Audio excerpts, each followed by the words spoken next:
Ladies and gentlemen, welcome back down the rabbit hole. My name is Monty Hook, and I am joined today in the studio by Mr. Barry Magliarditi. We were just joking about this before. It's an Italian name. Yeah. I'll let you pronounce it. Magliarditi. Okay, so just, Australians are not very good with pronouncing names, so I'll let you in on a little bit of a secret. My real name is actually Ramon.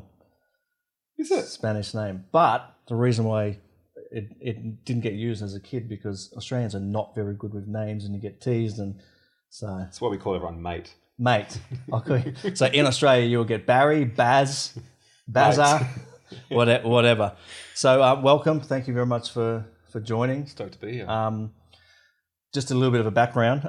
You used to be a client of my company, and then we recently connected at the gym. We go to a gym here called Body Factory. Yeah. And you came up to me and said, "Hey, is you Monty?" I'm like, "Who the fuck is this guy?" Anyway, no, I'm really glad we got a chance to connect, and we've caught up a few times since then. And you're doing some really cool stuff. You have a business coaching company, quite a successful one, from what I can gather. So we'll dig into that a little bit. But first of all, in your own words, what are you known for? What are you famous for, Barry? What am I famous for? It's changed a lot. Probably now it's been the most unreliable CEO, I think, is my tagline. But look, for a long time we've been helping business owners create breakthroughs, and a lot of that's come from more of the breakthroughs around what I call the inner game than the outer game. I think a lot of people for many years have focused on the strategies and tactics around growing businesses and building great lives, yet the mindset and the spirituality and the energetics behind it has been something that up until recently wasn't really spoke about. And this is something we've been playing in the field for the last 9 to 10 years. It's the old thing though, like sell them what they want, give them what they need. Sell them on the strategies and systems and processes, but give them what they need, which is the transformation within them. Because I honestly believe that we never have business problems, we have personal problems to get expressed in the business. And so I guess what I'm known for is helping people create deep transformational change within themselves that has huge ripple effects outside through their business and through their life. Yeah. Yeah, and that's probably is that a reflection of where you're at in your journey, I guess, because I think we're probably in pretty similar spaces from what I can gather in terms of how we spend our time. Like the work for me now is going surfing and spending time in the ice bath and doing this kind of stuff. Yeah. I call it my work. Like where I think a lot of people go wrong with whatever it is they're hustling for, their careers, their businesses, whatever, they see those things like spiritual practice or their gym or whatever those things as a separate thing which has to fit into their business life or their career, right? And what I've actually found is I actually can do more things. I can actually create more by having them all weaved together. And what I gather of you is that you are kind of living something pretty similar. You want to paint a picture of that as well? Yeah, absolutely. I think this really funny thing happened many years ago when I started down this path. I would test different strategies around or different ways. Like I'd meditate for an hour and go to work and see how productive I was. I'd meditate for half a day and go to work and see how productive I was. And the weirdest thing was the more I meditated, the more productive I was. I'd go to work at midday and get more done in 4 hours than I would going to work at 6 a.m. having meditated that morning. But I guess things have changed a lot for me. And I remember that I felt a lot of guilt and shame when I exited the Game Changers last December to allow my team to kind of step up and grow it and run it without me being there. And initially I had a lot of guilt because here I am living in Bali. I'm surfing nearly every day. I'm meditating, doing yoga, going to the gym, like living a very amazing lifestyle and not really putting a lot of time into work, but the work changes.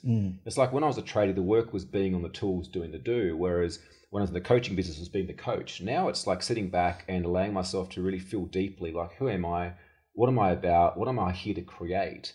And I guess thinking through the strategies and ways to be able to then express that to my team in such a way that they can then implement that and see the business grow as a result. Yeah, and I think this is an interesting conversation for anybody, but certainly in business, because the way that we tend to lead our teams is we want to put people in who are, hard workers and productive as possible. But the way that I view it is I don't actually care how long it takes for somebody to get their job done. My goal, I guess, is to nurture people to become the best they can and actually give them the tools to leverage themselves. So one of the things that I'm teaching people, obviously our business is the exponentially is an outsourcing company. So we're actually, obviously giving people the resources to get their time back and deconstruct how they spend their days, but then also to give that as a tool to all of their staff and all of their leaders and everybody because that then gets them thinking in a greater capacity. So it's not about, I'm going to work this amount of hours and have this linear amount of output. It's like, how can I think about leveraging myself and my gifts and my abilities and putting people around me? So almost nurturing people to become a business inside the business. Yeah. Right? Yeah. Entrepreneurs. Yeah. It's interesting you say that, because that's the one thing, like I've never had my team fill out timesheets or dictate hours. Like half my team are in the Philippines, the other half are scattered around Australia and Indonesia. And, I don't know what they're doing right now, but it's not important because we have good KPIs in place. We have a very clear vision, and the team is super aligned with the culture. And at the end of the day, they're driven to get the result done. If they can do that in 5 or 10 hours a week, like I don't care, the result's getting done. And the same thing too, like I don't want to build a workforce that is their time for money, because then again, I guess there's more conflict with who I am living the life that I am. Whereas if they have the ability to be entrepreneurs in the organization, they can do their work, and they too can have more freedom within their lifestyle, rather than being stuck at a computer 8, 9, 10 hours a day.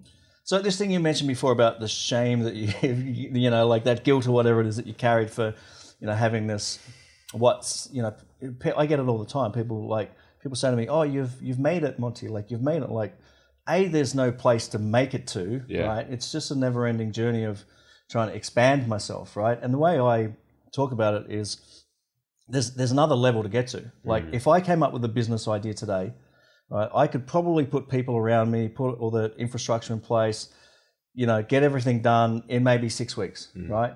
But then there's Richard Branson, who gets on his phone, he's got an idea, and it's like he talks to one person for 2 minutes. Right, and then the whole thing's going to get executed, and a business which is 100 times bigger than what I have in my little mind, right? So there's always levels to get to. Absolutely. And the way I describe it is it's making things move around me instead of me being the one to move. So my question to you is that something that you've kind of figured out for yourself? Because I see this as, what I wonder is, for myself, had I not hustled for so many years, like I had my first business when I was 8, had I not done all that hustle, those days of 12 hours, 16 hours, falling on my face, starting different businesses, making no money, making lots of money, doing all of that, I don't know that I would ever get to a point where I could have this self-awareness to figure out what I figured out now, right? However, I think that there's things I can give to people now, right, in terms of how they spend their life and where they're getting caught up, which could fast track that journey, right? What's your take on that? Like, interesting question. I think first and foremost, there's a difference between being busy and being productive. And I think typically the entrepreneur by nature is more independent, right? Is more kind of the screw you in the face of society. Like, tell me I can't do something and I'll show you 10 ways I can do it. Like, it's generalization, but I think generally speaking, that's the kind of entrepreneurial flair. So is this aspect about people going out and trying to forge their own way in life. And I guess through that process, this is actually what keeps a lot of business owners stuck in the business, is the need to control, the need to be on top of everything. Like, you look at how many businesses fail, the single point of failure is the business owner, because they haven't yet developed the skill set and the understanding to be able to leverage and delegate out. Like right now, like you said, I've started 3 other businesses this year that are all super successful, some more successful than my coaching company. And I've had nothing to do with them other than the initial idea and strategy and meeting for an hour a month, right? But the difference is that I'm completely okay for things to break. I'm completely okay for things to fail. I wasn't 18 years ago when I started in business. So I hear what you're saying. Yes, I believe personally I had to go through what I went through to get to where I am right now. Could I have done it a lot quicker and easier? Absolutely. Like, I see people that are fresh out of school go and find a product and service, go and find an audience and put someone else in to manage it and take a cut for the process. That's a business, right? They're not the ones that are in there necessarily delivering the work or even selling the work. Yes, I could have done that 18 years ago, but I wasn't smart enough and I was way too much of a control freak. So I think, yes, there is the ability for people to fast track their success, and we are going to see the next generation come through and do it a lot quicker, provided they're more open and less egotistical than maybe what you or I were 10, 20 years ago. Yeah, and I think that's the compounding effect, I guess, probably of technology. And, there's always talk about the millennials have been lazy and all this, but I don't think they're lazy. I think they're looking for better ways, right? Yeah, definitely smart. For me, it was like I grew up as a trade. So like I learned to be physically on the tools doing the work. And I'll never forget when I exited being on the tools to kind of like running the show, I had this huge feeling that I wasn't doing enough, right? But I'd been brought up with this beliefs, which probably you have too. It's like you got to work hard to make a living. Yeah. That was the family and the environment I was brought up into. My kids aren't being brought up in that environment. Like I said to my kids from a very early age, there's 3 things you need to learn to manage to be successful in life. You need to learn to manage your time, money, and people. You learn to manage time, money, and people, like you can go very, very far in life quickly. In whatever. That's very different than like you got to work hard to make a living. You got to put the hours in. Like my parents still believe that to this day and age, and they're still working hard to this day and age. Bless them. They've provided me the opportunity that I've got now and to do things differently. But I don't believe that future generations have to follow that same belief and upbringing that you or I have. Yeah, 100%. So what are some of the other bottlenecks that you come across in terms of like where do entrepreneurs get stuck? Like what are you, I mean, first of all, are you working with businesses that already have teams, or are you, who are you working with? Personally, no one, myself at the moment, which is fantastic. But my team, typically the smallest client we work with is doing like $250,000 per year, and they've already got a couple of staff. Yeah. I'm not really interested in working with startups. There's plenty of people that are, but I personally, it might sound a bit arrogant, but I haven't got time for that level of mentality.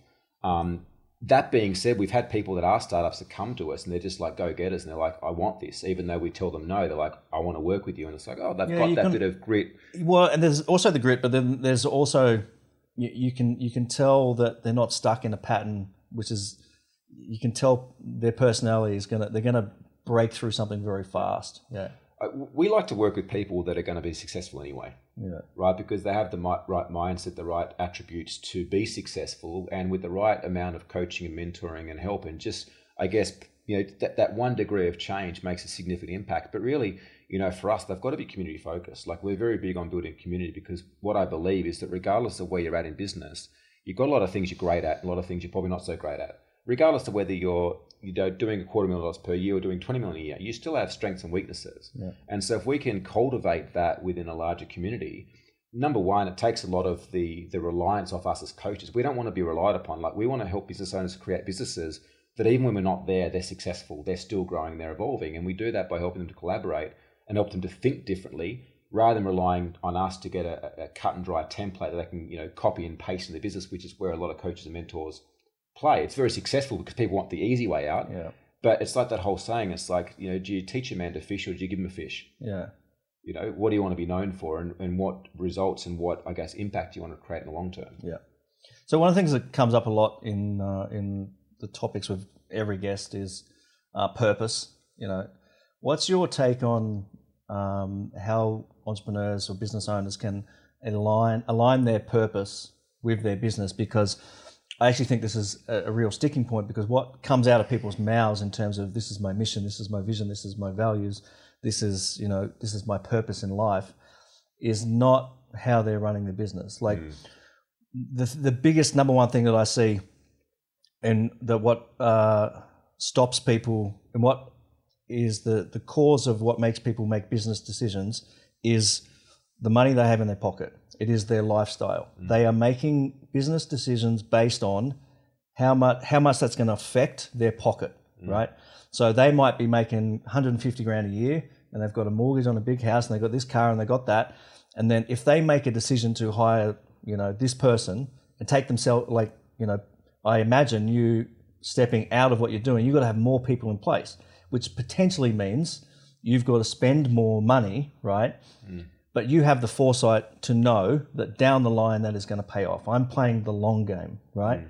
So I think where a lot of people get caught up is they're playing the short game, and they're thinking of the decision of, this is going to affect my lifestyle, right? So tying that back into purpose, people have this idea of, the long game, but they're not willing to kind of break through those patterns, right? So what's something you can share with people about that? Yeah, it's a really interesting take. I've been in business since I was 18 years old. I'm 35 years old now. So 17 years I've been in business. And this year I'm finally in a position where I'm enjoying business. I'm happy to say. And I'm pretty fortunate too. I don't have to get up every day and work, and I'm financially free. I've got multiple companies that are providing income. I've got amazing teams that are running my business that I'm super grateful for and are passionate for that. But it took me a long time to get there. And I think a big mistake that I made is exactly what you just touched on then, is that, I remember setting goals back when I first started to be making $35,000 take home a month. Right? I just started in business. I had no idea what it actually was going to take for me to get there. And so I think far too often we overestimate what we can do in a short period of time and underestimate what we can do in a long period of time. And what I say all the time to clients or friends or people that are in this situation is, I was like, if you want something bad enough, get up every day and work towards it. Get up every day and take a step towards it. Even the days that you get punched down so hard, you've got to crawl. Like, just keep stepping towards it and know that eventually, if every single day you step towards it, you get there. Take surfing. Like, I started surfing in January. I was freaking useless at it. I had 2 left feet. I couldn't balance properly on the board. Still can't really balance properly on the board. But I just knew that if every single day or every single week I went surfing, eventually I'll get there. Yeah, and you get this little taste. You're like, you catch one really nice wave and you go, now I get it, now I get it. And then you just gives you the motivation to keep moving forward. Absolutely. The thing is, though, it's like I didn't have a time frame like, I need to be able to catch 6-foot waves in 2 months. I think this is where we as a society, we put way too much pressure on us, or we carry way too much unconscious expectation of who we perceive we need to be for our parents, for our partners, for our friends, for our family, for our colleagues, whatever it is. And that pressure creates more resistance in purpose and moving towards growth than just going, you know what, like, it's not about the destination, Monty. You know, I thought for so long, it's like, I'll be happy when I get there. And I kept getting there and I just kept on moving the bar. Yeah. And I found that I was more unhappy because I didn't know how to enjoy the moment. And I know a lot of people talk about like, I'll be present in the moment. And you're like going, well, that's all well and good for you, Barry. You're financially free. I've got no money right now. But it's like, if you can't learn to appreciate and enjoy exactly where you are right now, broke, right? Depressed, anxious, happy, in a relationship, whatever that is, how the hell can you enjoy when you get to where you want to go? Yeah. Right? That attitude starts right now. Now, I'm not saying your life's going to be perfect, but find a way to enjoy where you're at right now. Get clear of what lights you up or what your life looks like, and make sure your goals are your own goals, right? Like Mark Sutherland, not giving a fuck. Mark Mason. The one thing I took from that book is make sure your goals are your goals. And I realized for so long, my goals were society's goals. To have a certain amount of money, to have a nice car, to have this, to have this. And it's even this year been something that I've been deconstructing, going, well, where do I want to live? What sort of lifestyle do I want for myself? And noticing how that rubs up against my beliefs or the ways that I think the world perceives me. Yeah. And going, actually, it's not about them. It's like, what do I want? What fulfills me? What makes me happy? Yeah. And how can I align that to my business? You know. And have you found that as you cultivate that even more, you just peel off more and more layers of what you thought, you know, was relevant. And now it's like you just keep having, I mean, I'm talking for myself here, I just keep having moments of like, why did I even want that? Yeah. You know, like I say, my number one goal is to transcend the need to even make goals. It's like, that's my number one goal. It's interesting though, like something I've battled a bit is like, this last couple of months, like I haven't had a purpose or a big thing I'm working towards. And I've been in a fairly comfortable position and I'm like, am I being lazy? Am I being bored? And I had this realization the other day. I'm like, no, actually, this is an important part of my journey because I've never done this. Yeah. Like I've always been chasing the big experience, the adrenaline of like achieving something, like a freaking crack addict. And for the first time in my life, I'm in a space where it's like, I'm actually happy right now. Like in this moment, having this conversation, the next moment on my motorbike riding through Bali, like I'm happy right now. Yeah. And so part of me is freaking out because it's like, you're being lazy, you're not achieving something. What if it all falls down? Like all this stuff. You should go to work and make another $6 million so you can protect your other $6 million, and there's all of that running. I did a post yesterday on Instagram, and basically the context, it was the purpose is the singing, not the song. Yeah, I thought it was beautiful. And I think everybody can find peace in that. You know, it's like when you can really unravel this idea that, you know, your purpose is fleeting. You know, you can try to find a purpose in your business or, whatever vehicle it is or tool that you're, saying that it is. But at the end of the day, it's what you bring of yourself to that thing, and you can find purpose in just about anything. I think we take life too seriously. Like there's possibly listeners right now going like, again, like it's very easy for you guys to say you're accomplished, you've been there, you've done that. I'm telling you right now, I could have been here 10 years ago, 20 years ago. And what I mean, not so much materialistically, not so much financially, but emotionally, mentally, spiritually, like within myself, I could have been here had I chosen 10 or 20 years ago. But again, I was too caught up in this pressure of trying to be something for my father or for my family or for myself or for society that I was just every single day like hustling for the next hit. Yeah. And the paradox is, and this is for everybody, it is that the more you can unravel that, the more that you can disassociate yourself to, that ego-driven need to, attachment to those things and buying nice things and making this amount of money, the more you can separate yourself from that, the more that you actually have the capacity to create those things, right? So that is for everybody. It doesn't matter where you're at. Yeah. It's not about, it certainly helps being in this position. And it's like when you get there, when you're kind of in this position, you can see it even more and more. And it's like you get tastes of, well, I'm just going to sit still even more and more, and things just happen around you. Yeah, it's insane. That's crazy. It's so weird though to like share that. I know it's weird for people to hear that as well, but you're exactly right. It's like to sit there and have that one idea of the thing you should do, or the one insight of the thing you shouldn't do, has a far greater impact than you being on the ground doing all the time. There's a very basic model in NLP, be, do, have. And it's as simple as like, if you work out what you want to have, like you don't have to, people spend way too long trying to get their purpose right. Like decide what you want right now, move towards it until you decide it's not the right thing anymore. Well, the thing is, and I say this all the time, your purpose is fleeting. It is going to change. If you look at who you are now and compared to what you wanted 5 years ago or 10 years ago, it is different. Yeah. You can 100% guarantee that what you want in 5 years' time is going to be different. So what is the point of getting so wrapped up and caught up on articulating what your purpose is right now? That's an elegant excuse of the unconscious to keep you not achieving your goals. It's self-sabotage in a form of perfection. Yeah. So what are some of your things that have helped you to cultivate that level of awareness and this transition and moving towards that? Are there some things that you've done? We've talked about plant medicine and stuff like that. I don't know if you want to share whatever. You can whatever you're comfortable sharing. No, but even in meditation, like what are your habits? What do you do to help cultivate that? It keeps changing. I'm actually writing my second book at the moment. My first book I wrote, The Path to Freedom, is around the specific 9 steps to implement in a specific order to build a business that's profitable and can work without you. And that's the last 17 years of business in one book. This book, it's interesting. The working title was going to be The Spiritual CEO, but I don't think that's actually articulates what the book's about. And it's about, in a way, like my journey to where I am. But it talks about drugs. It talks about how I found spirituality through ecstasy, funnily enough. It talks about, meditation, my daily practices now. It talks about mindset and talks about embodiment. Because for me, my journey kind of started having a spiritual awakening at 17, 18 years old, while on ecstasy with a friend of mine.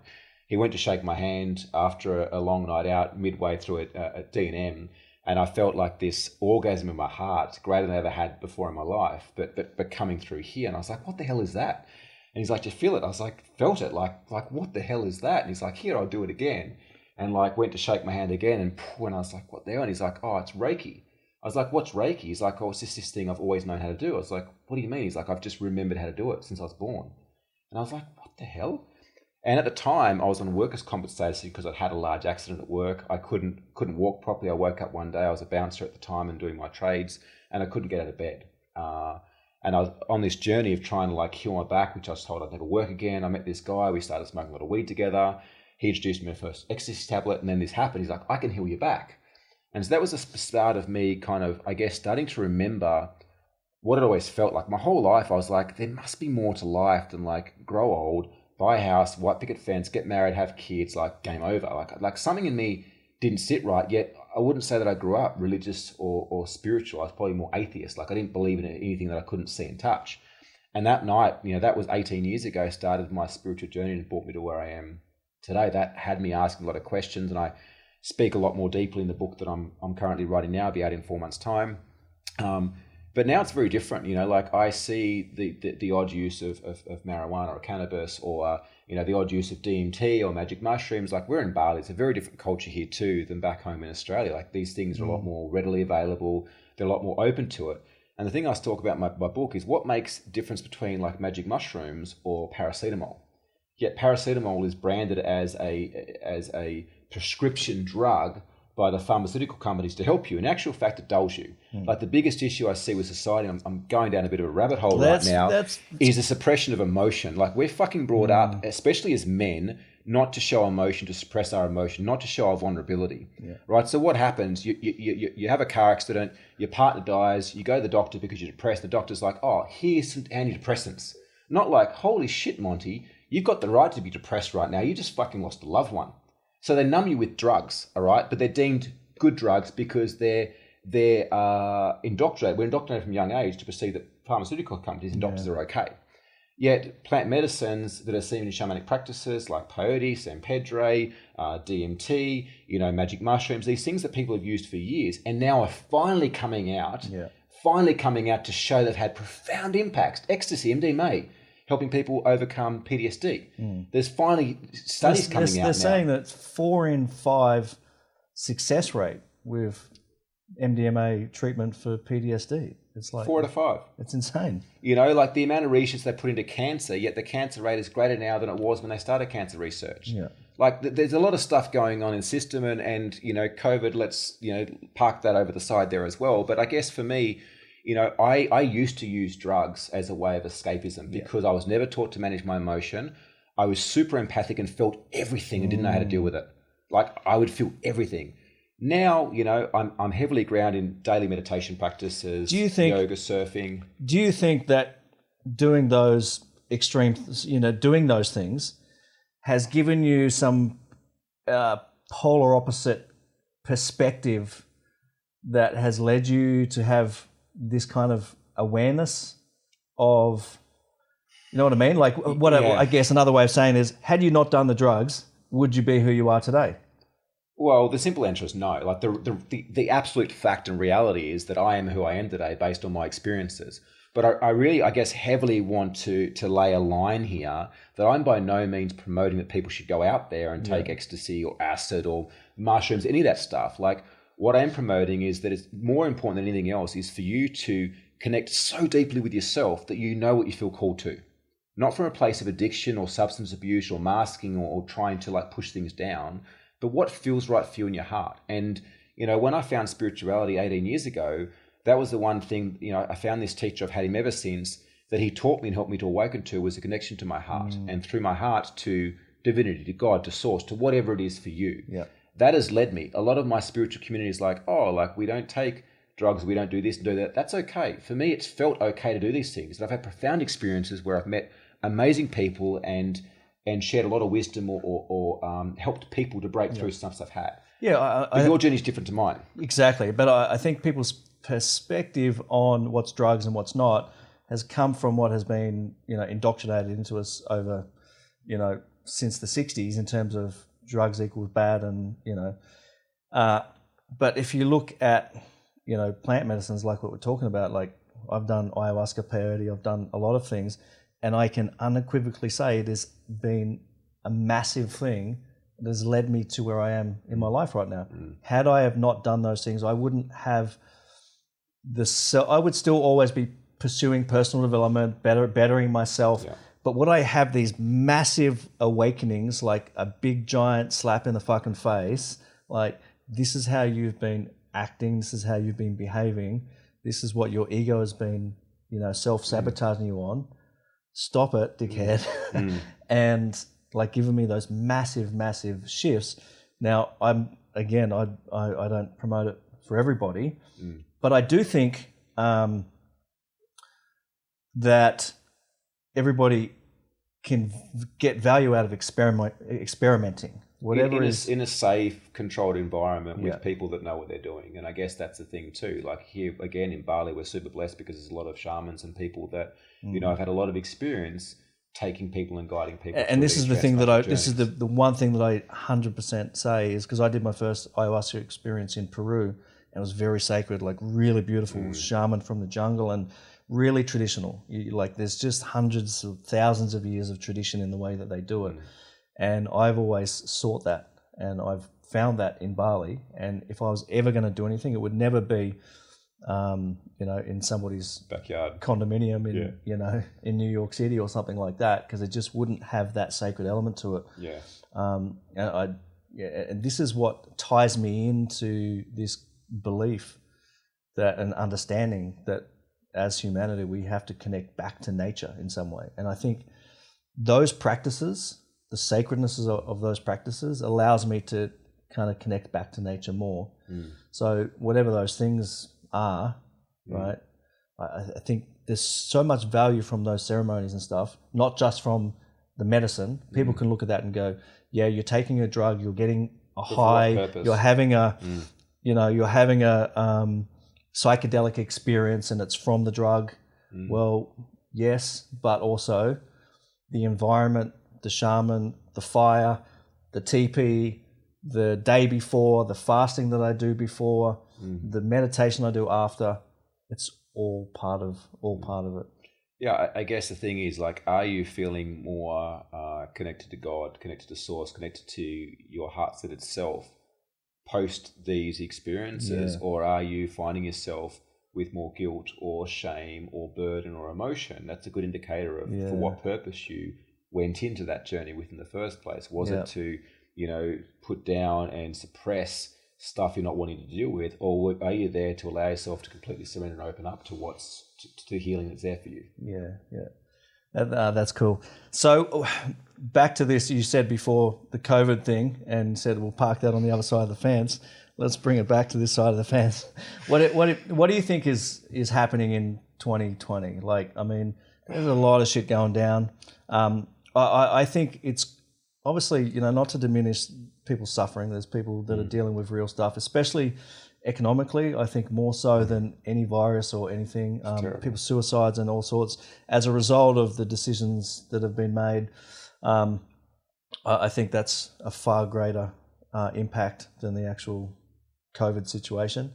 A lot of truths are coming out. I think there's a lot of old ways that are going to crumble and going to break down, and I think the world is going to go through a massive shift. And I think if you can look past the current pain and what everyone's dealing with and the confusion, like there's a lot of confusion right now, and that makes people scared and angry and like throwing stones, and that's hard to deal with, right? There's a lot of unknowns for people, but I think the foresight to know what's on the other side 5 or 10 years time, and I think it's a better humanity. What do you think is going on in 2020 on a cosmic level, if you like? Yeah, well, with any global financial crisis or something like this, like, there's an accelerator, and we've sped up 5 to 10 years, in this last 12 months. I think on one level we're shifting from like a 3-dimensional reality, which is like, there's this deadly virus. Your neighbors are potentially deadly. You must cover up, mask up. Think about what I shared before with the emotion. Like, most of our generation have been forced or told or educated to, mask up, keep our emotions in. Look, people are walking around with masks, like they're wanting to kind of, I guess, hide. So do you think that is just a coincidental reflection of the circumstances, or do you think that there's some purpose in that? Like, there are people who have power that know that if you cover a mask, you are suppressing, you're breathing bad air. It's more around, I believe, population control. Like, look here in Bali, no disrespect, but you've got to wear a mask while you're on your motorbike, and you'll get pulled over and fined if you're not wearing your mask on your motorcycle. Yeah, you can walk down the street, you can go to the gym, you can go to a restaurant, you can go to the beach, you can go anywhere else without wearing a mask, because COVID won't attack you unless you're on a motorcycle riding at a certain speed, right? Think about that for a second. It's not about preventing the spread of the virus. Like, how could anybody in their right mind think that wearing a mask on a motorcycle is going to stop the spread of COVID when you can go to a gym using gym equipment and having conversations? They're still running parties here, right? So I think very much there's a lot going on, and I don't think we've got to the bottom of it yet. We will. I think we are shifting from this 3-dimensional to more of a 5D, where we're going through a mass awakening that many people have been looking forward to and calling in for a long period of time. And I think that we've probably got another 12 months of this, and I don't know what this looks like, but I think another 12 months before things really settle. Look at how few terrorist attacks we've had since COVID hit. I think there's been one in the last 12 months compared to previous years. The normal influenza has dropped by 99% globally in the last 12 months. Yeah. by some magic coincidence. Yeah. I look, it's definitely, there's no doubt in my mind, it's man-made, it's orchestrated. For what purpose, I don't know.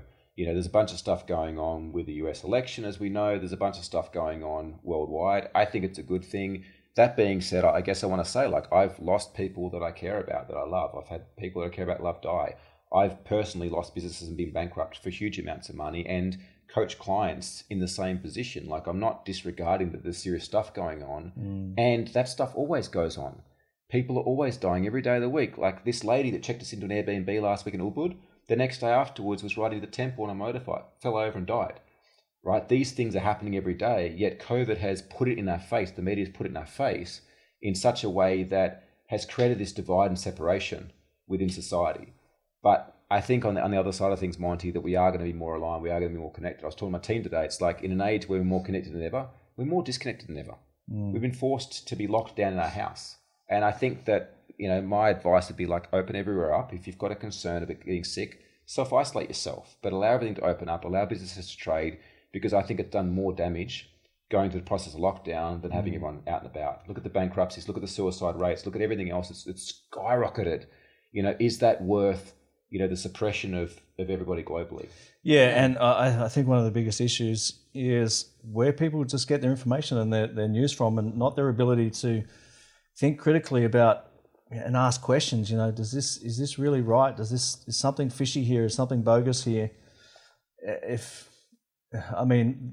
very well known that the media is, you know, just a puppet for, you know, certain people in power, and they also have alignments in whatever regard to pharmaceutical companies, and you know, there's those right? pharmaceutical companies again. And the way that I can quantify that is because in the USA, 87% of the revenue of media comes from pharmaceutical. You can Google that, right? So, you know, at the end of the day, you just got to follow the money, right?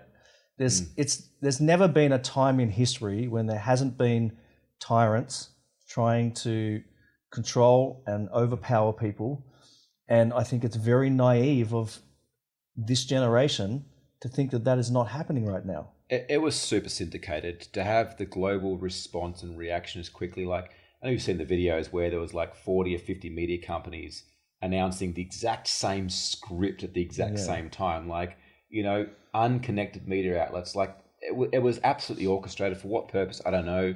I pray that everyone's happy and healthy and can find resolve. And I do honestly believe that too, Monty. Like, with anything like this, there is always opportunities. And that's what I said to my clients back in March. I was like, out of any crisis, there's always crisis and challenge and pain, and there's also opportunity. It's up to you whether you choose, which way you choose. That's not to say that you won't potentially lose clients or lose revenue or even lose family members, like you will. But the experience that we have is the experience that we perceive and that we choose to see. Yeah. You know, the reality is this is actually going on. There's very little you or I could do to change that. What we can change is our response to it. Yeah. And I mean, I'm a little bit vocal about some things, especially vaccines. But you know, I'm not as loud as some people, but I do feel an obligation to have it out in the ether, right? Yeah. To ask questions and speak about it. And, you know, had I not been the same person I am now with, I think, less ego than I did 5 years ago, I would have been way more vocal, throwing stones at people. I think my nature now is to be a little bit more compassionate and to understand where people are at and understand, you know, I'm not anti-vax. Like, people think that by default, I won't take it myself because I don't want to vaccinate myself. I'm anti-vax, right? That's not the point. That's not me, right? If people do the research and they understand what's in the vaccine, they decide for themselves. That's what I want. I don't want somebody to be like fully pro-vax or anti-vax, because it means they're not making decisions based on their own research. They're making decisions based on a personality bias, most likely. I was going to say, like, anytime we're like that, we are biased, and that's I think the greatest sabotage. Like, you have to. It's the same with spirituality and religion.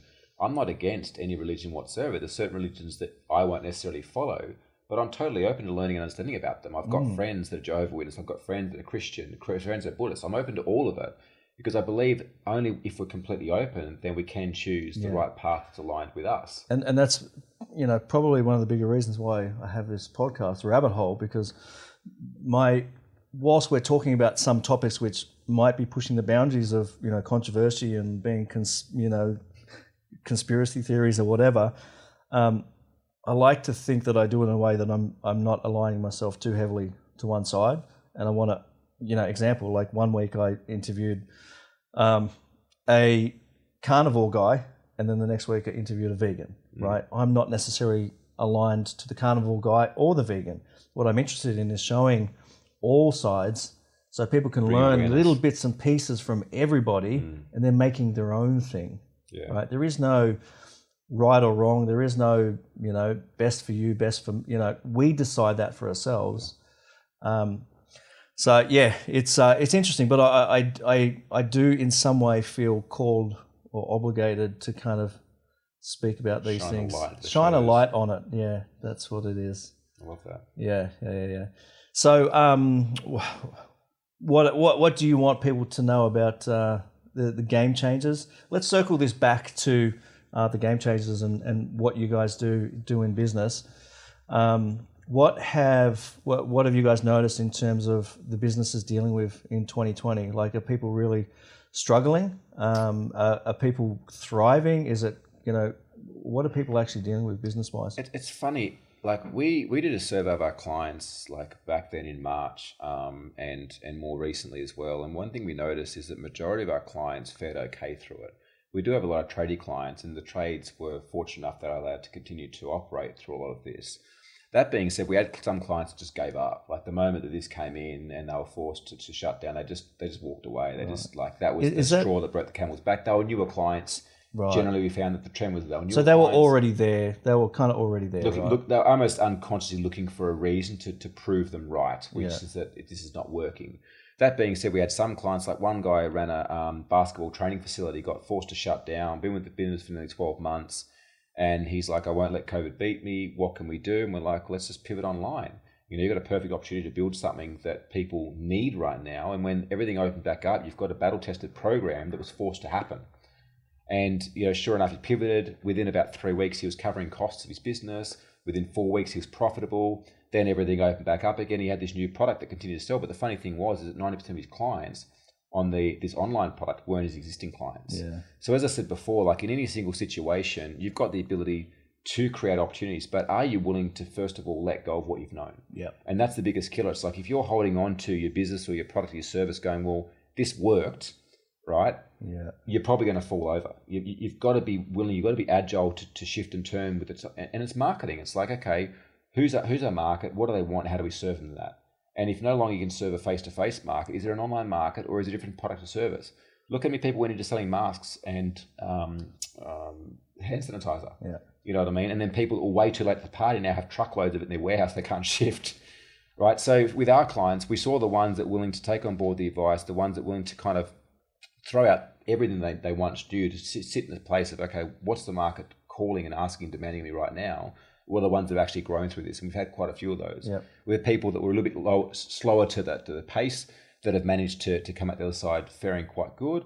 And some that had a really rocky ride that held on for dear life and have managed to come through as well. But I think at the end of the day, Monty, like right now, we have the opportunity to create something great. Yeah. People believe that in a financial crisis or in COVID, people aren't spending money. In actual fact, the data shows people spending more money than pre-COVID. Especially online. They're just spending on different things. Exactly. The money doesn't go anywhere. It just changes hands. Yeah. And it just changes channels. It just changes the rivers flow in different directions. It's as simple as that. But the currency is there. Yeah. It's just flowing in different directions. Absolutely. For us, we noticed too, like because all of a sudden everyone was forced to go online, we saw a huge influx of coaches and consultants from the States, from Europe, from UK that were then advertising online. We watched advertising costs plummet to where we were getting leads for cents on a dollar, to them skyrocket through in recent months because you now have so much overseas competition that can compete in Australia because now everything's available online. So again, we've been forced in this last couple of months to pivot, to reposition ourselves again, which we did that back in March and April, which saw us through quite well. We had some of the biggest months we've ever had, to then the last month or two pivot again because we've started to notice that the marketing tired. We have a process I talk about in my book, The Path to Freedom, called the Profit Plan.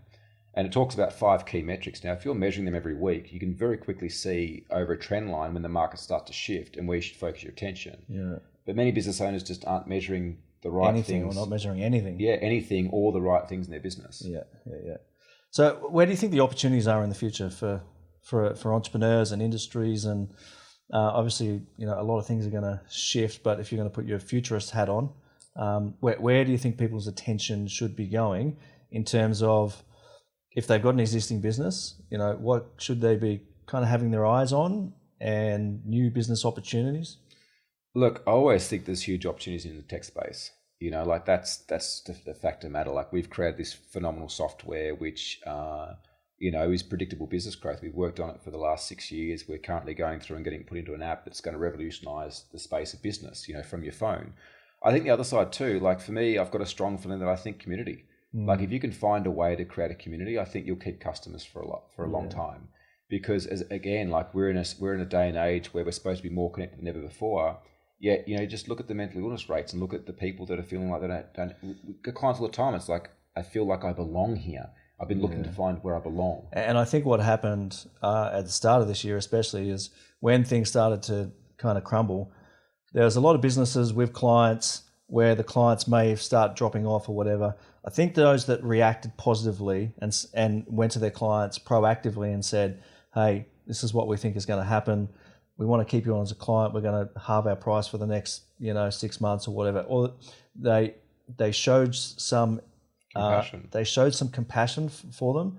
Like, those customers, clients are going to remember how you made them feel through 2020. Yeah. Right. And it really ties in that what you're talking about, community there, and relationships, I think, are more important than ever, because I think business can be very transactional. And I think now more than ever, people have maybe been shafted, or they've been looked after really, really well. And now that's potent now. That what businesses need to do there is very, very potent. I think the client journey now is more important than ever before. Like, you used to be able to get away with, or you'd see businesses get away with treating their customers like shit. Yeah. And treating them transactionally. I think this day and age you just can't do it. Not with social, with how connected we all are. Yeah. Not with the amount of competition in the marketplace. Not with how cheap it is to market and advertise these days. I think the client journey is going to be paramount in growing great business. And I also think too, part of that is growing a great team.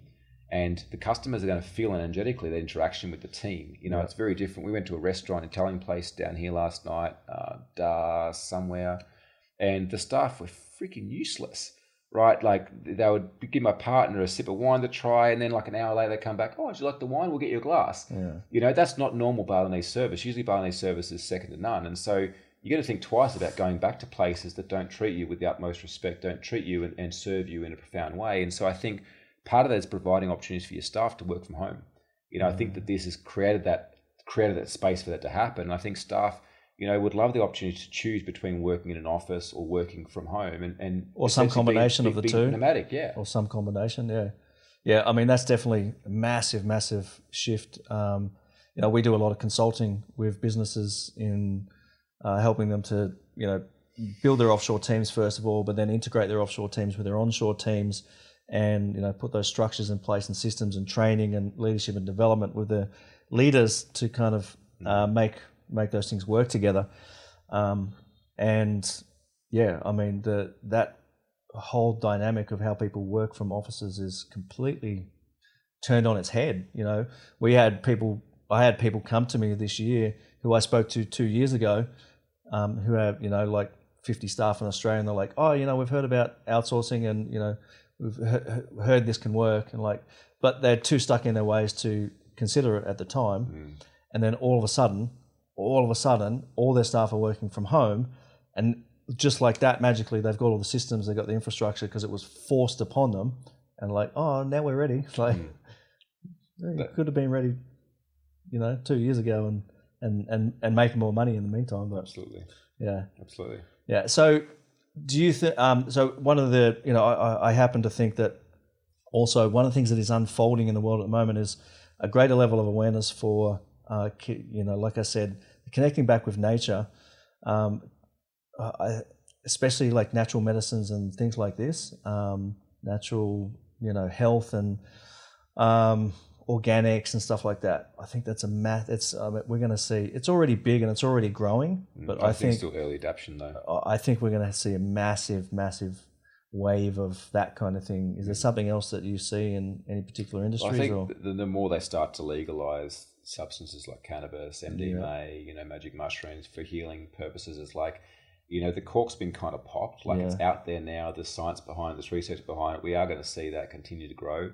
I think, in Australia, we're going to start seeing coaching and consulting become a lot more commercialized. Like the States, it's very adaptable. Like, people understand the importance. And it's like, yeah, of course I've got a coach. Whereas Australia, I think there's still this bit of a separation of like, I don't need a coach. I can do this on my own.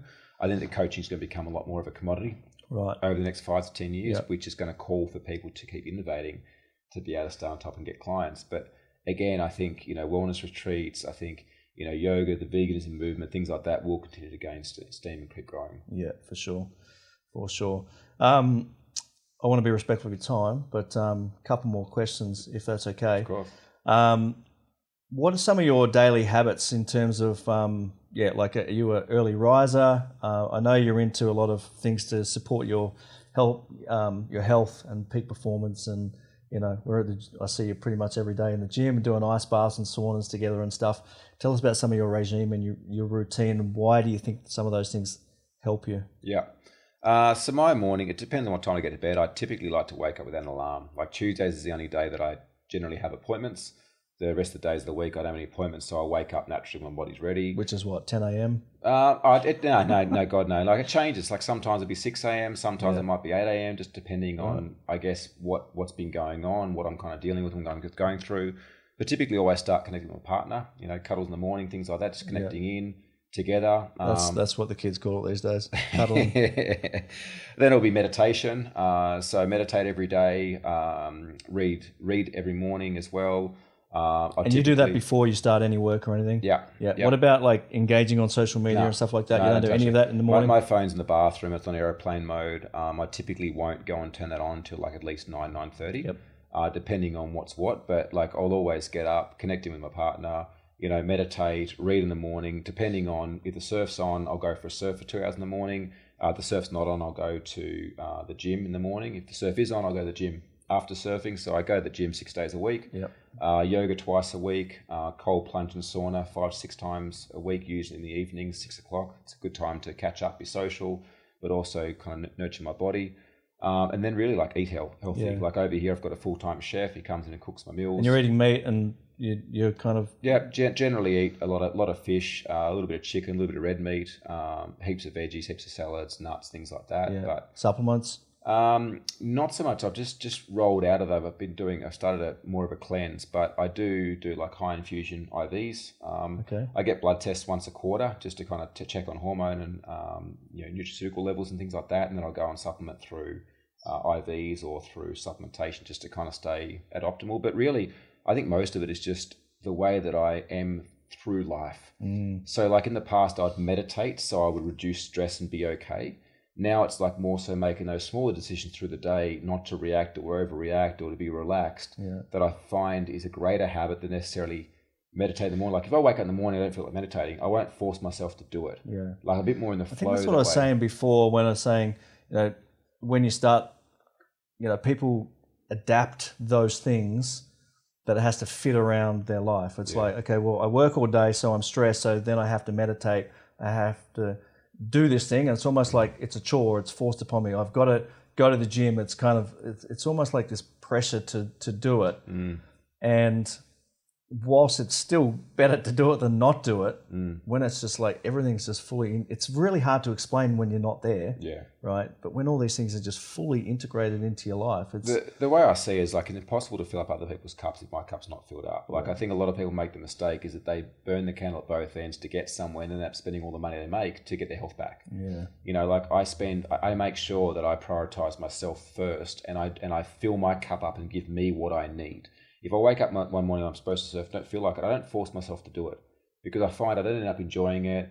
I get shitty or I fall over or something happens. It's like I more so listen to my body, and I guess that's taken me a long time to do. And I spoke earlier in the episode around the importance of like spend the time to work out who you are and what you want and what makes you tick. You know, if I feel like playing the guitar, I'll play the guitar, but essentially I do what I want when I want, fitting around the appointments and responsibilities. It's not like I don't have responsibilities. I still have responsibilities.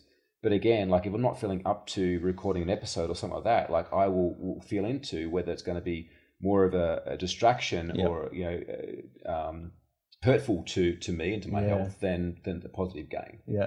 Yeah, that's interesting. Well, I mean, what came to mind then when you were sharing about if you don't feel like going surfing, then, you know, you don't force upon yourself. One thing I found for me, and exactly like you pointed out, like what is right for you is not what is right for me. When I'm feeling like I don't want to go to the gym is when I go to the gym, right? And I just know every single time that if I move, like I'm moving something out of my body. Like I feel it doesn't have to be a big gym session. It doesn't have to be like anything specific, or go for a walk or go surfing or whatever. If I'm feeling that kind of like whatever, that irritation or anger, or there's something not right with me, feel unbalanced, they're the times I need to go moving. I feel there's a fine line, because as you say that, like I reflect on that, like I started this cleanse 5 days ago, which knocked me around, and I would go to the gym, and then some days I'm like, I won't go to the gym. But I find there's a fine line between like, am I feeling not to go to the gym because I'm being lazy and don't want to put the work in, or is my body actually calling for me to have some down? And it's a very fine line, because I understand what you mean. Like there's been so many times it's like, oh, I can't be fucked going to the gym. And I'm like, no, I need to go to the gym. And I go and feel amazing. But there's also been the times where it's like, you know what, my body's really calling for me just to have some downtime, to go for a swim in the pool or to go for a massage or something else. Yeah. I guess that is just, the practice of having that self-awareness of tuning in to what's right and what's not right. Yeah.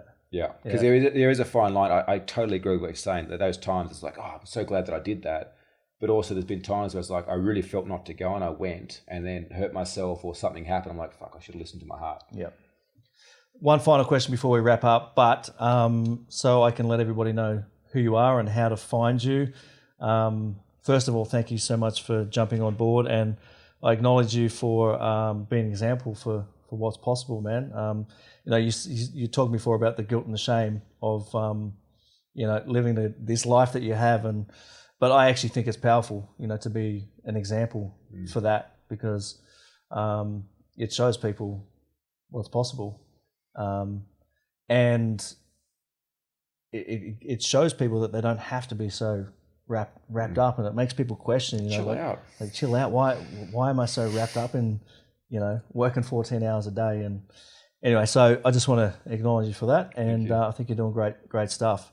How do people find you? What's your best method? Is it Instagram, Facebook, LinkedIn, website? Yeah, look, my team's across most things, but Barry Williame Magliarditi on Instagram. So if they try to contact you, they're not going to get you. If they're meant to get me, they'll get me. My team will let me know. But Barry Williame Magliarditi, Magliarditi, on Facebook as well. I won't try and say that again, but I will give people the links and make sure everybody gets access. If you want to check out the Game Changers, thegamechangers.com.au. And have you got something on your website, like a download or something? Yeah, plenty of downloads on there, contact form, way to connect with the team. But look, click on the links below. As I said, like we meant to connect, we will connect. Also, check out the Comeback Game podcast, which is our podcast where we interview successful entrepreneurs, business owners. I actually noticed you, I was doing a little bit of I stalked you for about 2 minutes. That's the extent of my research. But you've interviewed some pretty high-level people on that podcast. Yeah, we've had some pretty good guys. JP Sears. Yeah. It's got millions of followers. Gina Wickman, Credible RAS. We've had some pretty amazing names on there, and some awesome conversations. So if you are a business owner, entrepreneur, check out the Comeback Game on iTunes as well. Check out the links, guys. One final question: if you had this is your second final question. Sorry, this is your second final question. Well, we'll make this the final, final. Well, I said thank you about 20 minutes ago, but for those of you still watching right now, this is what you've been waiting for. If you had the one-time superpower to connect a message with all of humanity, languages aside, and if you had mental telepathy with every single 7.8 billion or whatever it is these days, what message would you share with people? I'd remind them to connect with their hearts and connect with who they really are underneath all the facades and the biases and the human condition we have, connecting with who they really are through their heart. Yeah, and to listen and take action on that. Yeah, not ignore follow that. Yeah, for sure. Awesome, brother. Thank you so much for your time. Thanks, mate. Pleasure. Guys, make sure you go check out Barry. Thank you so much for tuning in. I'll see you next time. Back down the rabbit hole.